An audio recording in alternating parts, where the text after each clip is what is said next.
Hi, I'm Martin Short, live from the library as part of Poetry Scum's online anniversary. I've not performed or written anything this year, and I've certainly never recorded myself reading poetry, so we'll see how this goes. Thank you very much, Jessie, for the invitation. Much appreciated. I'm going to do two poems, if that's okay. The first of which is called They Don't Want You Here, something which has become ever more clear during this pandemic. They don't want you here. They don't want you here. And this time I'm not talking to the refugees or the Muslim communities or the Windrush generation or the citizens of EU nations. I'm talking to you, each and every one of you. The working class, the poor, the elderly, the sick, the disabled, the students, the unemployed, the homeless. They don't want you here. Let me make that clear in case some of you didn't hear. They do not want you here. They certainly don't want you anywhere near, and they certainly don't want you to thrive. They want you to strive. They want you to struggle to survive. I'm not sure they actually want you alive, but whilst you are, they want to make your futile fucking existence as expensive and as hostile as they possibly can. They want each and every one of you to suffer. They want to make your lives tougher. They want to remove every single buffer. They want you to suffer in a life of stress and strife, and they expect you to just put up with it. They want you to just shut up a bit. True. They want to silence you. They don't want you to question what's true.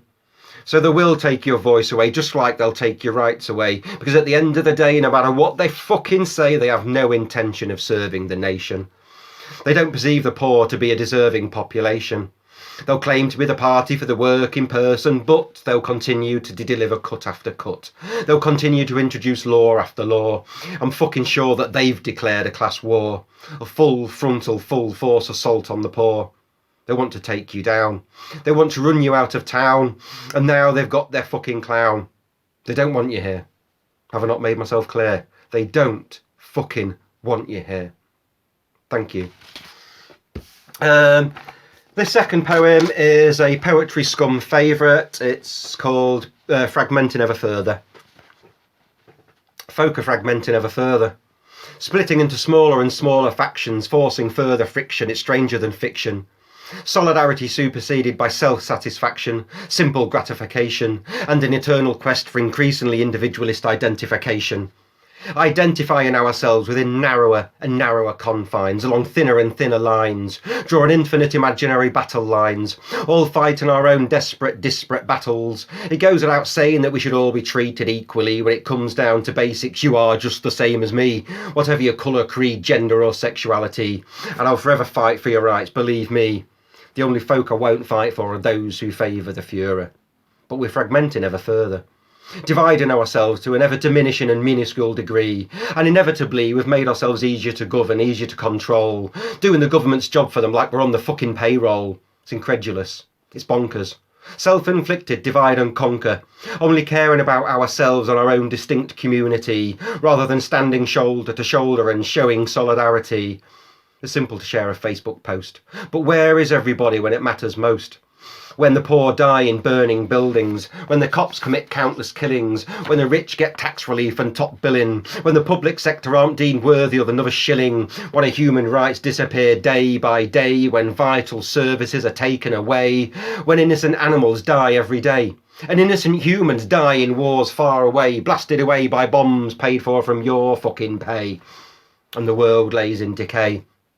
But that shit seemingly shouldn't matter because, hey, you've got your shit to deal with every day because maybe you're gay, or you're a black lesbian, or you're a young white male, or someone who identifies as female, or you're a feminist, or you're fat, or you're a fat transphobic feminist, or you're a communist, maybe Stalinist, Trotskyist, Maoist or Leninist, or you're vegan, vegetarian, pescatarian or fucking flexitarian, or you're a liberal, or you're a libertarian, or a fucking librarian, or you're one of the 30-odd types of gender. The lengthening list of laden labels is a never-ender. So for every emboldened Black Lives Matter, there's a whiny White Lives Matter, and that bold bunch of bastards on the bandwagon Blue Lives Matter.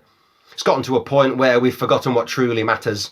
Male, female, black, white, gay, straight, transsexual, pansexual, however you want to identify yourself. Sure, be proud of who you are, but leave the self-centred shit on the shelf. Show some solidarity to other humans. We are one. We are workers. We are consumers. Nothing more, nothing less. We are oppressed. Truth is suppressed. And the system makes us depressed. The situation is a fucking mess. Yet in the name of identity, everyone cries out for their liberty. Apparently blind to the fact that we're all losing our liberty. New laws and restrictions coming in through the back door. It's time to question what it is we're actually fighting for. Because every day there seem to be more battle lines to draw. But the only battle we should be fighting is rich against poor. Class war. All colours, creeds, ethnicities and sexualities should stand together, realising we are one and the same, and instead of always apportioning blame and sharing out shame, put our energies into the one battle that truly matters. And once the ideological illusions have been shattered and the enemy has been battered, lying in tatters, then we can concentrate on our own little battles, however small. But first, let's bring about a fucking downfall. Thank you.